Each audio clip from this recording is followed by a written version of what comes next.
Hi, I'm Louise Pennell for Advanced TV and welcome to our first Leaders to You. I'm joined by Andy Walsh, who is Director of High Performance for RedBull, and Andy is one of the world's leading high performance specialists.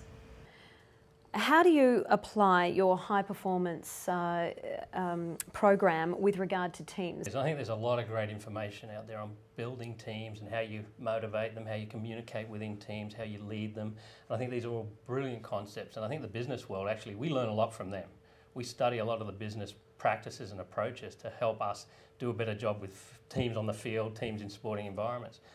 But one of the things I think that's often missed, and one of the areas we see the most potential in, is identifying the individuals within a team.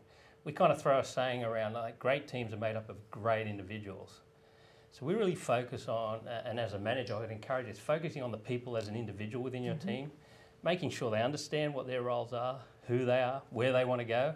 You as a manager or a leader, understanding that as well. And when you get the most out of an individual and they know their place, then the team seems to will function at a much higher level. So what are the common characteristics that you see across the various world-class athletes that you guide?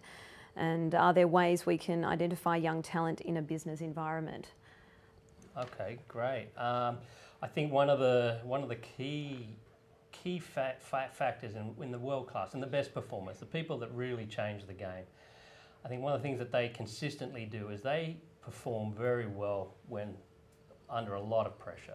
They are able to make the right decisions at the right time, and we see that no matter what the sport or what the environment. When it comes game time, they execute, and they execute well.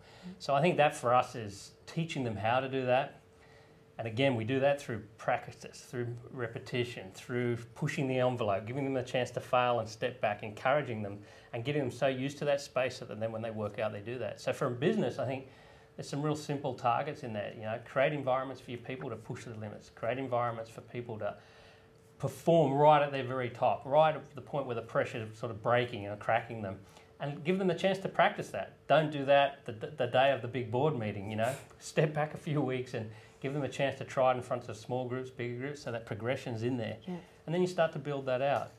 So I think that would have been my simple advice to them. You know.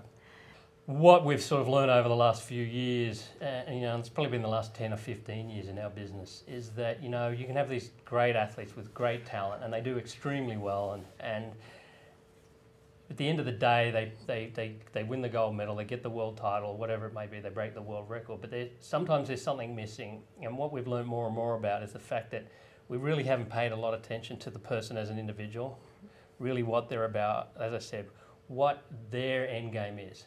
And so we have a saying, how do you want to be remembered?